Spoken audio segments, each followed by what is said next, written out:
Neil Turbin, how's it going with you and DeathRiders these days? Awesome. Great to be here, Jason. Thanks for having me on musiclegends.ca. So how's it in the good old California? Oh, it's great, man. We're rocking and ready to, record our album, working on that, and, just getting ready to, get through the holidays and get back to business, music business. Since last time I was in LA, which I've seen you, how's the industry changed, or did it change? I think LA is just one place. I think the world has changed. I think dramatically we're experiencing it every day. As in the music industry, not only in music but entertainment. Anything that's media based. Obviously, the film industry is definitely impacted, as well as other types of music, other types of industries that have to do with putting out a product. And I guess it's good to be like a different kind of an artist these days, because you can't replicate it and steal the work and put it on the internet. Download it. Right. So I guess paintings is probably a good place to be these days. Even that's, of course, there's people that copy that as well. But things have changed, obviously, for us musicians. It seems to be a copy and paste world these days with this thing we call internet. Yes. Well, it's kind of a blessing and a curse all in one. But it's something that's necessary, because we got to move forward with the technology and embrace it. And I think there's a lot of advantages as well. And Neil, with your new album that you're releasing in 2012, have you written all the songs already and everything's almost ready to go? All the songs are written. And as far as saying everything's ready to go, I don't want to, overstate or overpromise and underdeliver. I rather overdeliver and underpromise, because it's much better that way. But so I don't want to set expectations and all that. But I could just tell you that it's been truly a labor of love. The effort has been there. Putting in the songwriting integrity. Same guy that wrote songs that people have heard from me before. I've definitely put in the diligence to really, push the envelope and, put my best foot forward, write the best that I could write, and also as far as the singing, I think it's the best of my career. I think it's just something that really, pushes the strengths and the abilities of what I have to bring to the table. Of course, people can be their own judge. We don't want to blow our own horn or anything like that. It's just, it is what it is, right? I've seen on your website the video you've got, your latest footage, and your vocal range is incredible in this song, the old Anthrax song you're playing. Well, thanks, man. We're currently realigning the group, because we recently, had lost two guitar players. Both of them were recruited by other bands. I guess they cherry-picked them, and, they're in two other bands that are touring. So that's cool. I guess we're doing something right if they're shopping in our department store. Right. But we're actually, re-engaging with, a guitar player that I've found, and we actually have one more guitar player that we're replacing. So, we are looking at guitar players right now that, would be part of the band, long term. Definitely looking for, the people that where the chemistry is and where the people are first, and then of course their playing is really important as well, obviously. To everybody. But you gotta. These are the people that you live with on the road. These are the people that you work with, that you communicate with. So you want to have people that are good, and we wish only the best to the members that have played with us before, and we're going to keep on keeping on, and keep pushing, keep marching on. Currently, you're still looking for another guitar player, you're saying? Yeah, we're not rushing into bed with anyone here. We want to make sure that we've got, someone that's on a personal level that's, where there's great chemistry. I have one guitar player that I think is probably going to be in the band very quickly. Just someone who's really, earmarked for DeathRiders. Let's put it that way. But both guitar players were basically cherry-picked after that House of Blues show. You had one band that was there playing with us, and then you had another person who was in another band from L.A. that these bands have albums out and they're touring, and it's the way it goes. No problem. I mean, they actually did us a big favor because it's an opportunity also to fix what was broken as well. So I don't think there's any band out there that has everything perfect 1,000%. There's always little stuff. Right. If you could change this or tweak that or what have you, and I say that, not just about other people, but we all have things we can, push ourselves and challenge ourselves to do better.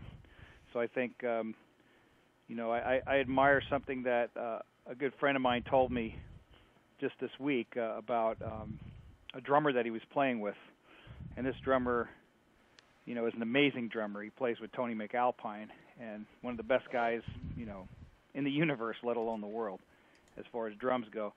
And he was telling me that, why are you still practicing drums? And this guy is one of the best drummers there is. And he just seemed like he was practicing all the time and always trying to play. And it wasn't just for fun. And when my friend had spoken with him, he basically told my friend that, well, he's trying to play today what he couldn't play yesterday.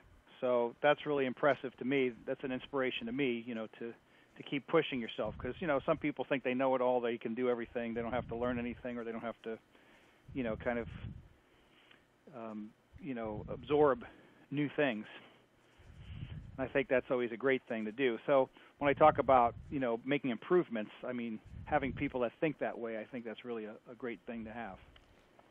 That sure does sound like a good way to look at it, Neil, because if you know everything, you might as well pack it up.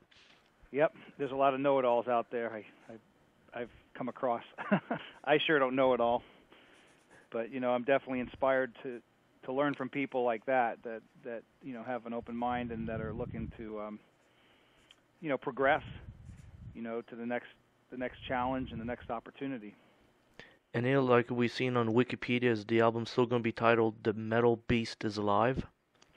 Yes, sir, Jason. It's going to be called "The Metal Beast is Alive." There's actually a new song that was written with that title, and I guess people will hear it when it's out there. When we're ready to put a taste of blood out there to let the sharks feed. So, in the Pacific Oceans. Now, your vocals is still as strong as it ever was. I mean, maybe even stronger. How do you keep it going like that nowadays?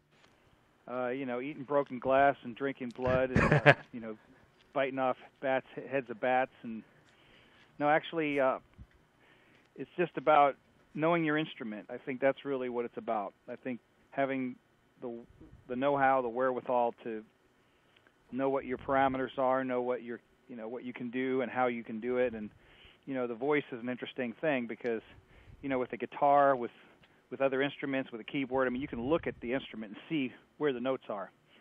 With a voice, you don't see where the notes are. It's something that's not a visible, kind of array of notes. So it's all kind of, you are your instrument and it's all within you. So I think understanding how that all comes together, how that works, I think that's a really critical piece of it. Not to say that, other singers don't know how their instrument works. It's just, I mean, really, really getting in touch with that, I think, is important, and as well as, having different influences, different styles. I mean, I don't just bring barking or mumbly singing to the table. I mean, I definitely think I bring something that's, above and beyond that. As a thrash singer, as one of the, original Big Four thrash singers, I think I bring something that, that's fierce and that's very powerful and intense. I think the intensity and the level of energy that that I do what I do. I mean, I give it 1,000%. That's just the way I approach it. So it's full throttle to the absolute maximum with dynamics, of course. And I have to say, it's very good to hear on that, even through a YouTube video. It delivers. Right on. Well, we just got to put the pedal to the metal, man, all the way down. right through the floorboards. Let's say with Anthrax merchandise and memorabilia, how many do you sign per week of this stuff? Still today. I'm not the rock star type really. I just I'm a musician. I'm an artist. I'm just not. I'm more notorious than I am famous. I would say. People know about me, but it's not like it's not something that I'm going to get rich by doing. I mean, it's just something that I love to do. It's something that I completely do because I love. In fact, I just did an interview myself for a blog for Guitar World, my first interview for them, and I just interviewed the band Exciter, Mm-hmm. Canada, as a matter of fact, your neighbors. So one of the really cool questions that I happen to ask Rick Sharon, the drummer, is about his why did he why did he start drumming? Why did he join Exciter? What was it that compelled him to do so? And he just really emphasized the fact that he loves music and he loves metal and he loves playing drums. And Exciter is a great band. I mean, they're doing great things. They just recently signed with new management, and they're really kicking ass. And I'm really glad to see it, because I feel like they're one of the bands that should have been part of the Big Four of Canada. Mm-hmm. I think it's a very discriminatory thing. It's a marketing thing that management came up with for one of the Big Four bands and said, "Hey, we're going to go market this thing, and how can we sell this thing?" I'm sure is kind of what happened. And I just think there's other bands that could be in that. Overkill, Exciter, Exodus. Later on, Testament. Of course, you can consider bands like Destruction and Creator, even Sodom. And other bands. Great bands from Canada like Razor. Mm-hmm. And Sacrifice and other bands that could easily be part of that.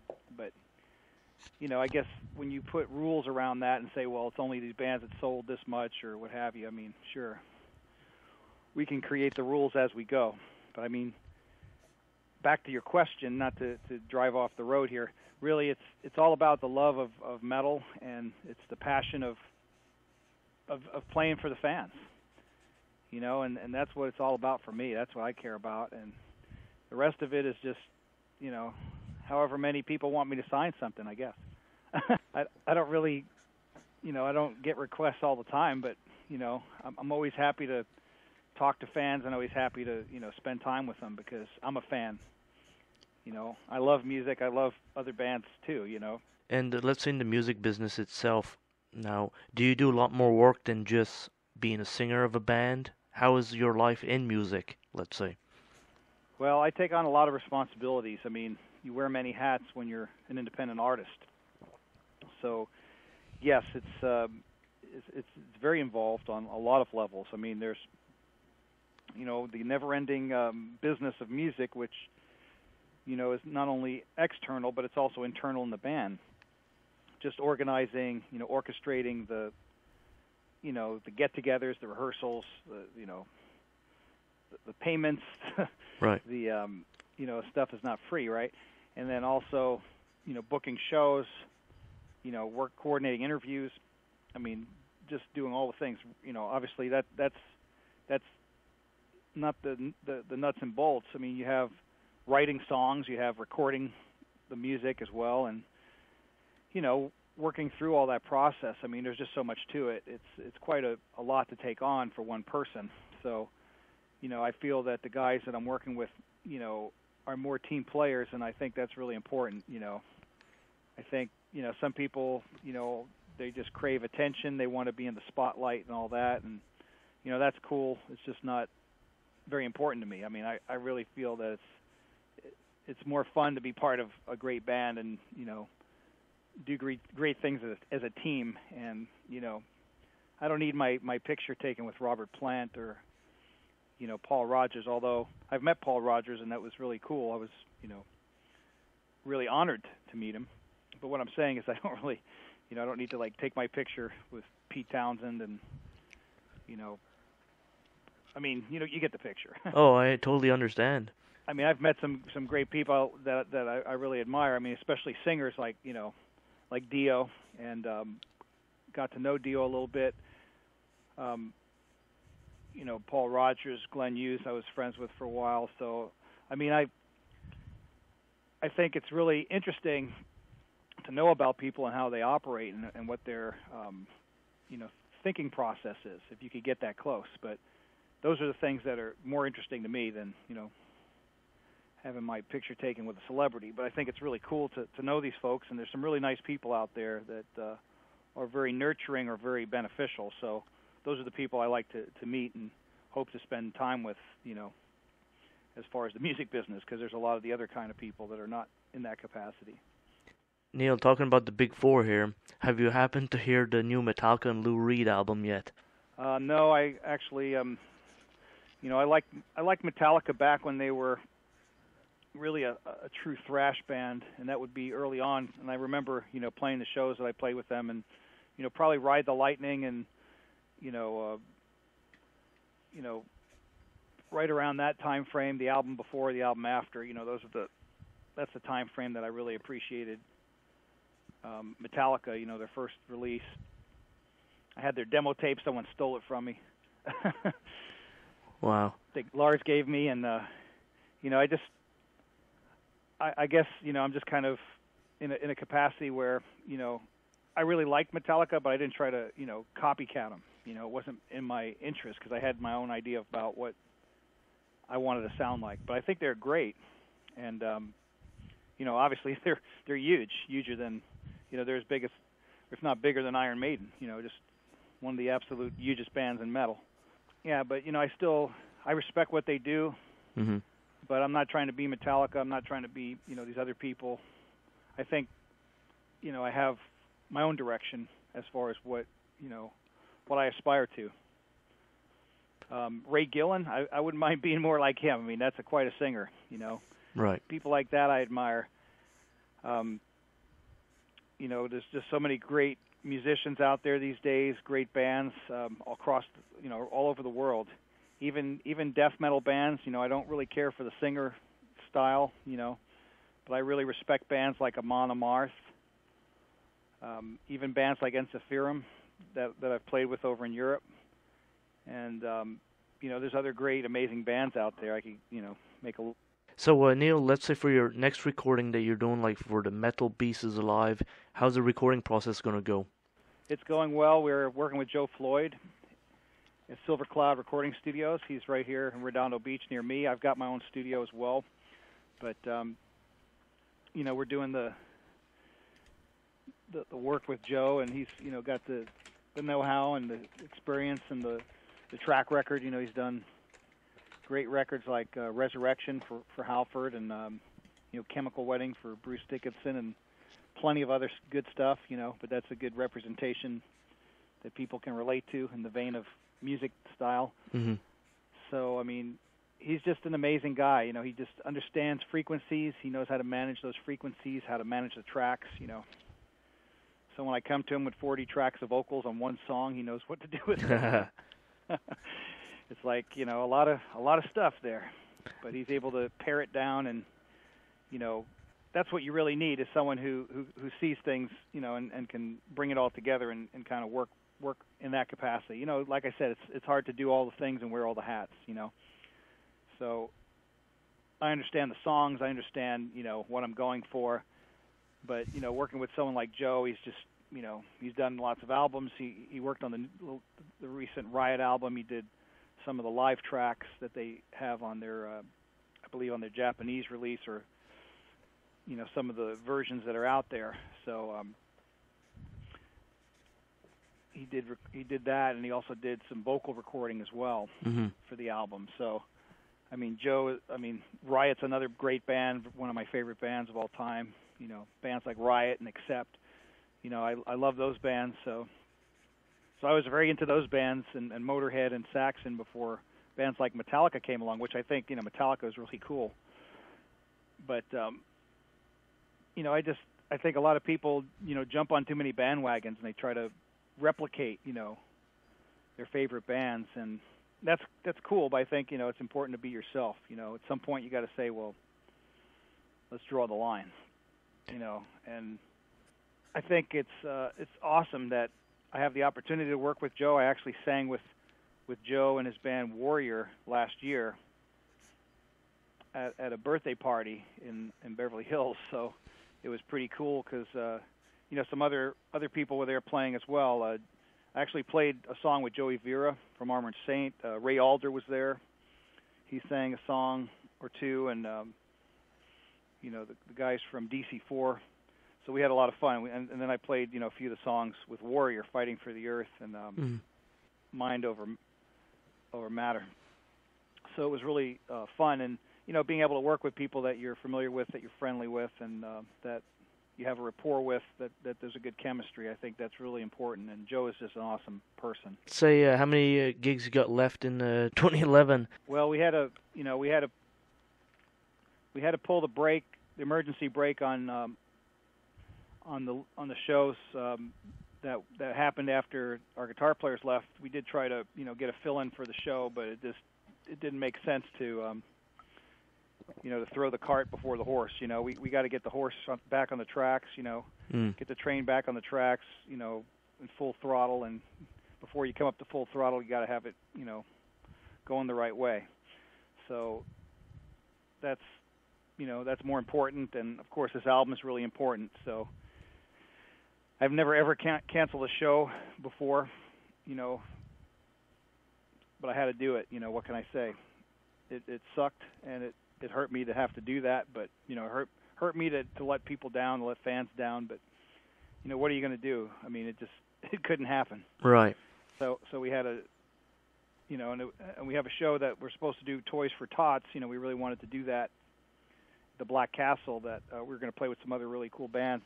So this SOTHIS. Don't know if I'm pronouncing it right, but they're an awesome band from LA, and some other great bands that are playing the Black Castle on December 12th, or actually a couple of weeks. So we actually had to pull out of that one, but no worries, we'll be back in action, out there kicking ass in 2012 for sure. That'll be on the horizon, but the album is really what was our objective. We want to get that out there. Enough talking about it. It's just time to get it out there. And I'm not doing a lot of interviews. You're the only one I've talked to in quite some time. So, yeah, we were a long time overdue, Jason. We played last year at the Randy Rhoads tribute. That's true. And don't ask me where we went, but all of a sudden there was no interview done. Well, people get busy. I know. I'm sure you've been interviewing a lot of people. And playing on stages and stuff like that, so we got to keep busy the best we can. Yeah, you're a shredder yourself, man. So Thank you. I can interview you and ask you about your playing and what you're up to. I'm just trying to break into that because I feel like it's something that's natural for me. So why not? It's something that someone had suggested. So actually, I had interviewed Exciter, like I was telling you. So it was really cool because after we got done doing the interview, John Ricci, who's the guitar player, the founding member, he just said, I never did that thorough of an interview. Wow.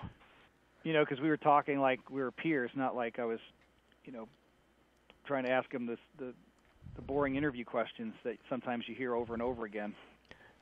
As interviewers, you got to go into the conversation, kind of, sometimes. Yeah, I just like asking those questions that, the nuts and bolts stuff that people don't always like to talk about. And, they were just really cool, and they were willing to talk about things that, what makes the band tick, stuff that's under the hood, what is it that makes them unique, and some really good answers, very interesting. And I think it's, doing a lot of these interviews, I think it's good for fans to know about that because, some fans out there, they want to know, like, what advice do you give to people and all that, and what are some of the things to think about. And, these are the things that you'd never think about if you were starting off. I never thought about some of these things. So I think it's pretty cool to get down and dirty in some of the information. And, when they start telling you about what equipment they're using and, and how they're set up and how they approach things, that's pretty cool to talk about. It's basically preserving this time of history of this metal, and this is what we're doing, Neil. Yeah, and I really appreciate the opportunity to speak with you, Jason, and appreciate the chance to talk to the fans. And we're definitely going to put out the Metal Beast is Alive and get it out there. Hopefully we'll be able to get it out in 2012. I don't make any guarantees because I just don't want to disappoint people, but it's not quite as simple as it seems. It's Right. It's like if you were the only person doing everything, well, it would get done, but there's other people I have to rely on. So, it's a process just like anything. And if you have a big, backing or money behind you, well, that makes things go a lot smoother and on a schedule. But when you don't, it doesn't always go that seamlessly. So, in this era of the internet and technology that we're in, I mean, it's kind of every man for himself. It's kind of anything goes, and you just can't have the expectation like it was back in the 80s or 90s where people could just sit back and let the record company do all the work. Well, Neil, thanks for taking the time for doing this. We're going to look forward to seeing your next project out. Well, thanks a lot, Jason. It's a pleasure speaking with you, and stay fierce and keep kicking ass, brother. Well, you do the same, man, and keep up the great work with the vocals. Right on. Well, check out DeathRiders.net, and don't forget to check us out on Facebook and Reverb Nation, DeathRiders Reverb Nation page. It's reverbnation.com/DeathRiders if you want to check out some of the songs that we're going to be doing. And also there's some videos out there, and see everyone out there on Facebook and Google Plus and all that. You keep up the good work there, my friend. Thank you, Jason. Stay thrashing, brother.